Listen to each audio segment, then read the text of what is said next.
Hello दोस्तों, मैं आपका गाइड, आपका दोस्त अनुराग पांडे और आप देख रहे हैं हमारा यूट्यूब चैनल। मध्यकालीन भारत का इतिहास चल रहा था और पिछले वीडियो हमने विजयनगर साम्राज्य के बारे में बात की थी।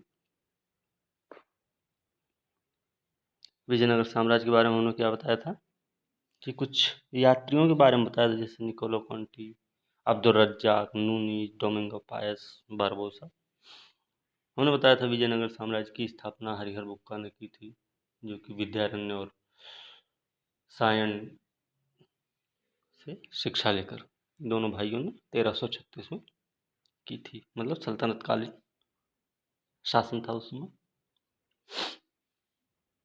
सबसे जो सही टाइम था वो था मोहम्मद बिन तुगलक का समय था। आज के वीडियो हम देखेंगे उत्तर भारत व दक्कन के प्रांतीय राजवंश। ठीक है, इसमें हम पढ़ेंगे जौनपुर, बंगाल, गुजरात। ठीक है, कुछ इस तरीके से हम देखेंगे। तो वीडियो को अंत तक जरूर देखें और वीडियो को लाइक, शेयर, कमेंट करना ना भूलें। साथ में चैनल को सब्सक्राइब जरूर करें। सबसे पहले शुरू करेंगे जौनपुर। ठीक है, जौनपुर क्या है कि जौनपुर की स्थापना किसने की थी, ये पता होना चाहिए। तो जौनपुर की स्थापना की थी फिरोज शाह तुगलक ने। किसकी याद में? मोहम्मद बिन तुगलक की याद में। ठीक है, मोहम्मद बिन तुगलक की याद में फिरोज शाह तुगलक ने जौनपुर राज्य की स्थापना की। अच्छा, मोहम्मद बिन तुगलक का एक और नाम मिलता है जौना खां। ठीक है, जौनपुर पे शासन रहा है सरकी राजवंश का। जौनपुर स्वतंत्र राज्य बना मलिक सरवर ने के समय में। मलिक सरवर जो कि सरकी वंश का संस्थापक है, और इसने क्या किया, अपनी राजधानी बनाई जौनपुर को। ठीक है, तो मलिक सरवर सरकी वंश का संस्थापक जो कि राजधानी अपनी जौनपुर को बनाया था। ठीक है, 1479 का समय है। 1479 का समय है। 1479 में क्या हो कि बहलोल लोदी ने हुसैन शाह सरकी वंश का अंतिम शासक था, जो इसको पराजित किया। किसने? बहलोल लोदी ने। और जौनपुर पर अधिकार कर लिया और दिल्ली सल्तनत में उसको मिला लिया 1479 में। ठीक है, मलिक सरवर को ख्वाजा जहां भी बोलते हैं, और ख्वाजा जहां जो आपके मलिक सरवर थे, ख्वाजा जहां इनका नाम है, इनको मलिक उस शर्क भी कहा जाता है, जिसका मतलब होता है पूर्व का स्वामी। ठीक है, तो ये चीज थी इसमें। अब यहाँ पे शासक हैं जैसे मुबारक शाह, शमसुद्दीन, इब्राहिम शाह, महमूद शाह, हुसैन शाह अंतिम रहा। तो 75 साल तक यहाँ पे शासन चलता रहा। ठीक है, तो ये चीज ध्यान रखनी है।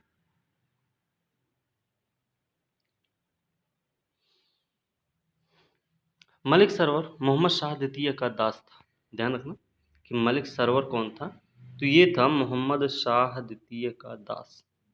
ठीक है, सुल्तान ने क्या किया, इसको मलिक उस शर्कपुर का स्वामी और ख्वाजा ए जहां की उपाधि प्रदान की थी। किसने?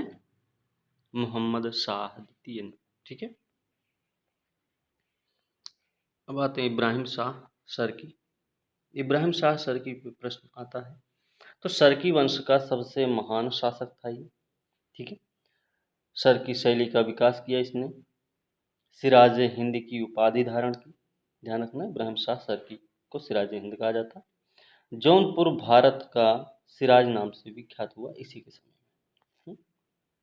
विद्यापति की एक रचना है कीर्तिलता काव्य।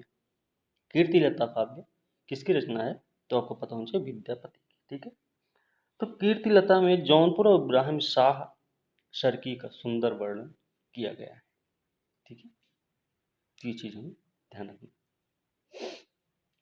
अटाला मस्जिद एक है वहाँ पे जौनपुर में। अटाला मस्जिद का निर्माण हुआ था 1408 में। किसने किया था ये भी पता होना चाहिए। तो इन्होंने ही किया, इब्राहिम शाह शर्की ने ही अटाला मस्जिद का निर्माण करवाया। अटाला देवी की मस्जिद या अटाला मस्जिद बोलते हैं इसको, ठीक है। दूसरी कि यहाँ पे एक अटाला मस्जिद जो था, इसका निर्माण कन्नौज के राजा विजय चंद्र के द्वारा निर्मित अटाला देवी मंदिर को तोड़कर किया गया था, ठीक है। यहाँ पे पहले अटाला देवी मंदिर था जो कि विजय चंद्र ने बनवाया था उसे, फिर उसे तोड़ के अटाला देवी मस्जिद का निर्माण किया गया था, ठीक है। वहाँ पे एक जामा मस्जिद भी है, 1470 में बनवाई गई थी। तो इसको बनवाया था हुसैन शाह सरकी, ठीक है। आगे देखेंगे कश्मीर। कश्मीर एक है, कश्मीर की स्थापना की थी सुहादेव थे, सुहादेव हैं। उन्होंने 1301 में, सुहादेव ने 1301 में, हिंदू थे, नाम ही है सुहादेव। तो 1301 में इन्होंने कश्मीर में एक हिंदू राज्य की स्थापना की थी। 1339-40 में क्या हुआ कि शाह मीर द्वारा पहला मुस्लिम वंश की स्थापना की गई, ठीक है। यही तो शाही खां यहाँ पे शासक बनता है जैनुलाब्दीन के नाम से। इसको कश्मीर का अकबर भी कहा जाता है, ठीक है। तो शाही खां सबसे महान शासक, मतलब जैनुलाब्दीन, जैनुलाब्दीन कश्मीर का सबसे महान शासक हुआ। ये धार्मिक उदारता के कारण कश्मीर का अकबर कहा जाता है। इसने जजिया कर को समाप्त किया, ध्यान रखना। गोहत्या पर इसने प्रतिबंध लगाया। महाभारत, दशावतार, राजतरंगिणी का फारसी में अनुवाद भी करवाया। कल्हड़ की है राजतरंगिणी, कश्मीर के इतिहास से संबंधित किताब, ठीक है, ठीक है ना। ये चीज ध्यान होनी चाहिए। शाही खां के समय में क्या हुआ कि उत्तम सोम पंडित हैं जो कि शाही खां के समय में कश्मीर का इतिहास कश्मीरी भाषा में लिखा था, ठीक है। उत्तम सोम पंडित ने कश्मीर का इतिहास कश्मीरी भाषा में लिखा शाही खां के समय में। फिर जैन प्रकाश और जैनाविलास क्या है ये दो ग्रंथ हैं। जैन प्रकाश और जैनाविलास दो ग्रंथ हैं जो कि शाही खां या जैनुलाब्दीन के समय में ही लिखे गए थे, ठीक है। इसी ने शाही खां मतलब जैनुलाब्दीन ने क्या किया था, एक जैना लंका बनवाई थी, नामक द्वीप का निर्माण किया था, जो कि कहाँ पे है, वूलर झील में, ठीक है। तो वूलर झील में जैना लंका द्वीप का निर्माण करवाया। तो किसने करवाया, तो जैनुलाब्दीन या फिर शाही खां, दो नाम होंगे रहेंगे वहाँ पे, ठीक है, ध्यान रखना। कश्मीर को 1588 में 1588 में जाके क्या किया गया कि इसे मुगल साम्राज्य में मिला लिया गया था। कश्मीर को 1588 में, समय किसका रहा, अकबर का रहा, ठीक है, अकबर का समय था। तो इसे मिला लिया गया मुगल साम्राज्य में, ठीक है। आगे है गुजरात। गुजरात भी देखते हैं। देखिए गुजरात जो है, गुजरात इसमें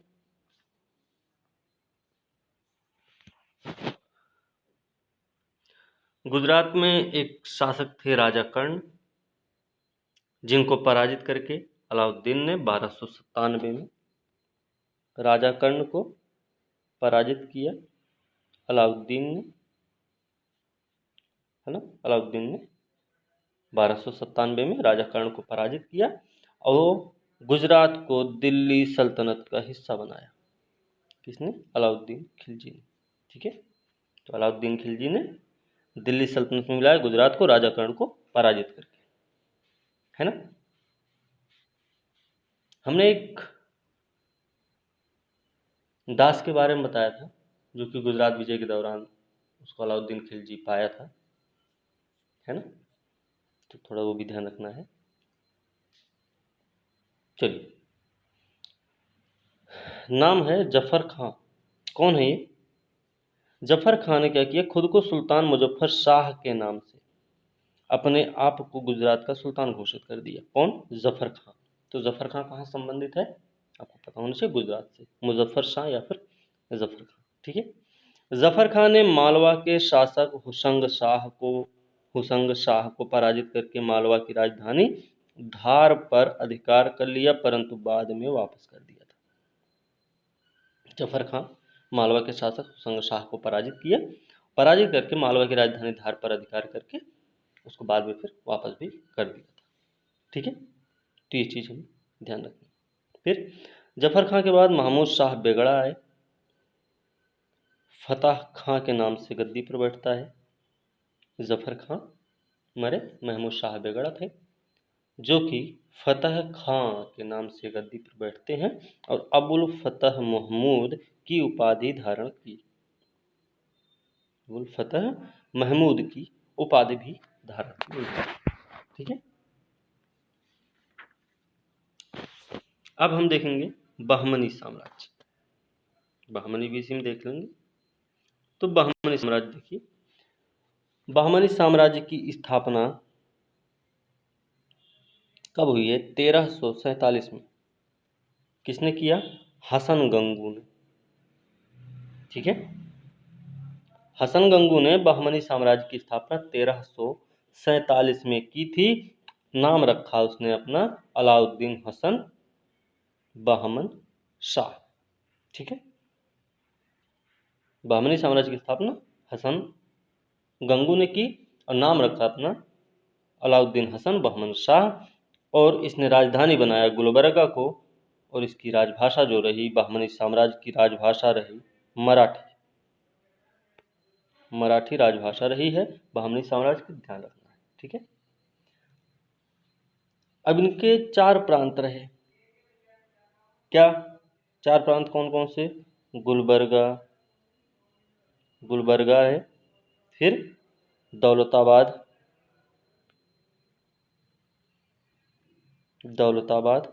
है ना। दौलताबाद के बाद कौन सा? बरार, फिर बीदर। एक चीज ध्यान रखना है कि जब राक्षसी तंगड़ी या तालीकोटा का युद्ध हुआ था, विजयनगर की सेना को पराजित किया सदाशिव राय, उस समय राजा थे उस वहां पे, तो बहमनी शासकों ने मिलकर पराजित किया था। बहमनी साम्राज्य की संयुक्त सेनाओं ने पराजित किया था, ऐसा इतिहास में है। तो ध्यान ये रखना कि उस युद्ध में बरार शामिल नहीं था। उसमें गुलबर्गा, दौलताबाद, बीदर ये सब थे, लेकिन बरार उसमें शामिल नहीं था। इस चीज को ध्यान में रखना है। ये प्रश्न आ चुका है पहले भी, उम्मीद है कि ये भी आए, आगे भी आ जाए, ठीक है।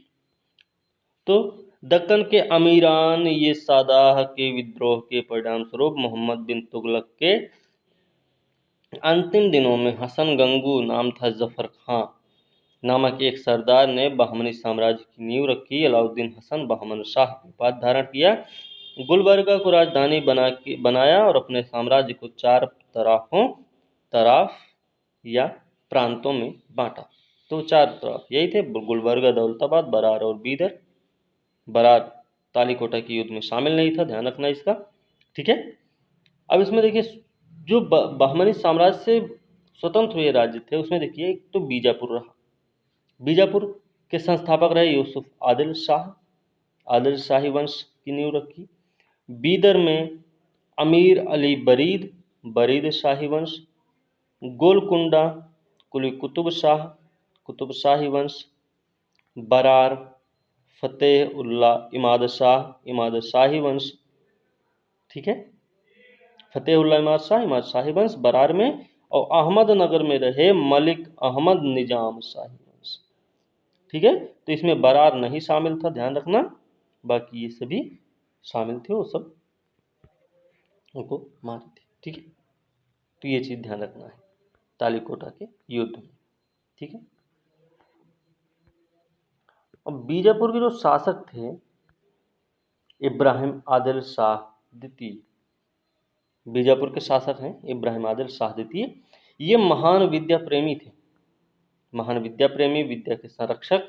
तो ये उदार दृष्टिकोण इनका था, इसलिए इनको जगत गुरु, गरीबों की मदद करने के कारण अबला बाबा या गरीबों का मित्र, इसकी जनता इसको बोलती थी ये सब चीज़ें। जगत गुरु, अबला बाबा, गरीबों का मित्र, ऐसे इसकी जनता इसको कहती थी। किसको? इब्राहिम आदिल शाह, जो कि महान विद्या प्रेमी और विद्या का संरक्षक था। ठीक है। इसने हिंदी संगीत संग्रह, एक किताब है, किताब ए नवरस, इब्राहिम आदिल शाह सेकंड, ध्यान रखना, बीजापुर का शासक। तो किताब ए नवरस की रचना भी की इसने, साथ में नवरसपुर नगर की स्थापना करके उसे अपनी राजधानी बना लिया, बीजापुर शासक। ठीक। तारीख फरिश्ता एक किताब है, तारीख फरिश्ता की रचना को फरिश्ता ने क्या किया कि इब्राहिम आदिल शाह द्वितीय के समय में ही पूरा किया था। ठीक है। मोहम्मद जो आदिल शाह थे, बीजापुर का मकबरा है गोल गुंबद, गोल गुंबद जो मकबरा है वो मोहम्मद आदिल शाह बीजापुर का है के नाम से विख्यात है। यह भारत के विशालतम ऐतिहासिक भवनों में शामिल है तथा विश्व के विशालतम गुंबदों में से एक है ना। यहीं पे फिर गुजरी महल, अकबरकालीन शैलियों की छाप पर आधारित राजा मान सिंह तोमर के द्वारा 15वीं शताब्दी में बनवाया गया था। ये प्रश्न आ चुका पहले, इसलिए हमने इनको अलग से जोड़ दिया। ठीक है। तो गुजरी महल अकबरकालीन शैलियों की छाप पर राजा मान सिंह ने बनवाया था, मान सिंह तोमर ने 15वीं शताब्दी। ठीक है। दूसरी चीज, पोलीगार कौन थे, ये भी प्रश्न आ चुका पहले। तो पोलीगार दक्षिण भारत में क्षेत्रीय प्रशासकीय और सैन्य नियंत्रक होते थे। ठीक है। अब इसी के तहत हम उत्तर भारत और दक्कन के प्रांतीय राजवंश के अंतर्गत हम कुछ और राजवंश हैं, जैसे राज्य हैं बंगाल। बंगाल के बारे में भी देखते हैं क्या है। बंगाल आपको पता है इख्तियारुद्दीन मोहम्मद बिन बख्तियार खिलजी के बारे में पता होगा। नालंदा विश्वविद्यालय को ध्वस्त किया था इसने, है ना। उदंतपुरी को तहस नहस किया। ठीक है। तो इख्तियारुद्दीन बिन बख्तियार खिलजी ने क्या किया, बंगाल को सल्तनत में मिला लिया था, सल्तनत में मिलाया इसने। फिर गयासुद्दीन तुगलक थे, गयासुद्दीन तुगलक ने क्या किया, बंगाल को 3 भागों में बांट दिया। गयासुद्दीन तुगलक, गयासुद्दीन तुगलक ने बंगाल को 3 भागों में बांटा। वो 3 भाग कौन कौन से थे, एक तो था लखनऊती, लखनऊती उत्तरी भाग था, उत्तरी बंगाल था। सोनारगांव पूर्वी बंगाल हुआ, सोनारगांव पूर्वी बंगाल। एक है वसतगांव, वसतगांव, वसतगांव दक्षिणी बंगाल। ठीक है। उत्तरी बंगाल लखनऊती, पूर्वी बंगाल सोनारगांव, दक्षिणी बंगाल वसतगांव। 3 गांव थे, ध्यान रखना। गयासुद्दीन तुगलक ने बंगाल के 3 भाग किए थे। ठीक है। फिर हाजी इलियास आते हैं। हाजी इलियास ने क्या किया कि ये जो 3 प्रांत, 3 भाग थे बंगाल के, जो कि गयासुद्दीन तुगलक के द्वारा विभाजित किया गया था, तो हाजी इलियास आए और उन्होंने बंगाल को के विभाजन को समाप्त कर दिया, मतलब बंगाल को एकत्रित किया, इकट्ठा किया। और शमसुद्दीन इलियास शाह, शमसुद्दीन इलियास शाह के नाम से बंगाल के का शासक बना। ठीक है।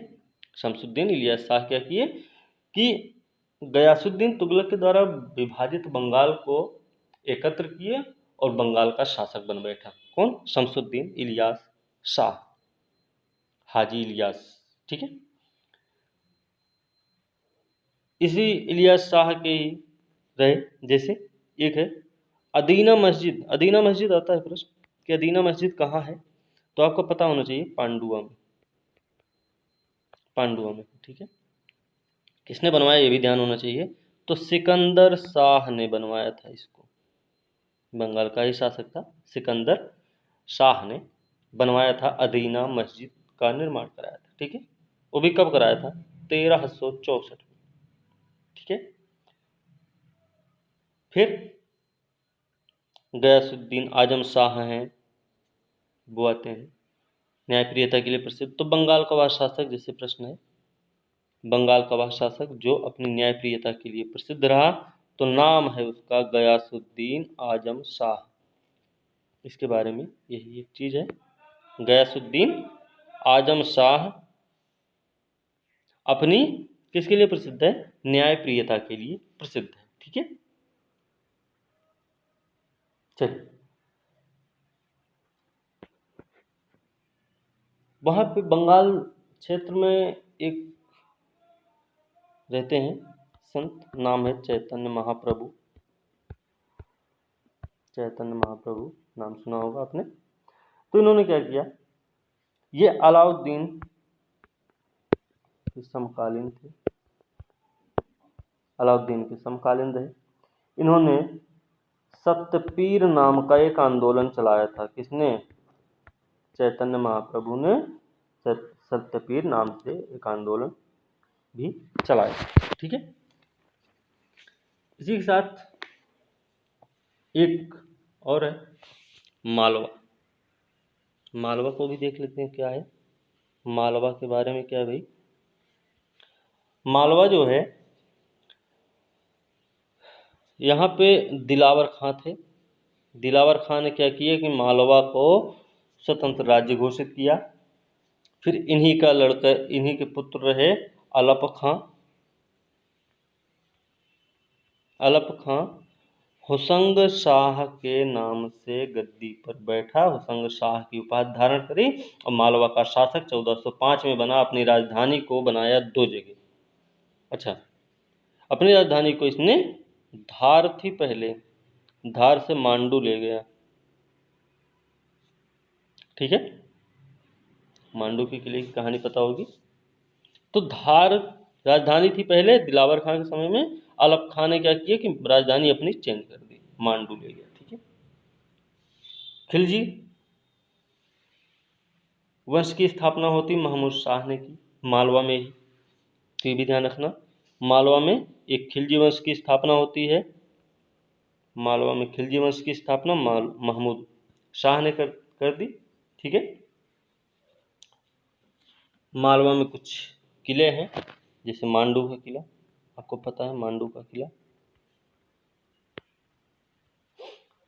हिंडोला भवन। हिंडोला भवन मालवा में है ये सब। ठीक है, इसी हिंडोला भवन को दरबार हॉल भी कहते हैं। तो इसका निर्माण, इन दोनों का निर्माण, मांडू का किला, हिंडोला भवन का निर्माण हुसंग शाह ने करवाया था। ठीक है, मांडू किला, हिंडोला भवन का निर्माण किसने करवाया? हुसंग शाह ने करवाया था। ठीक है, तो ये चीज भी आपको पता होना चाहिए। मालवा में एक जहाज महल है।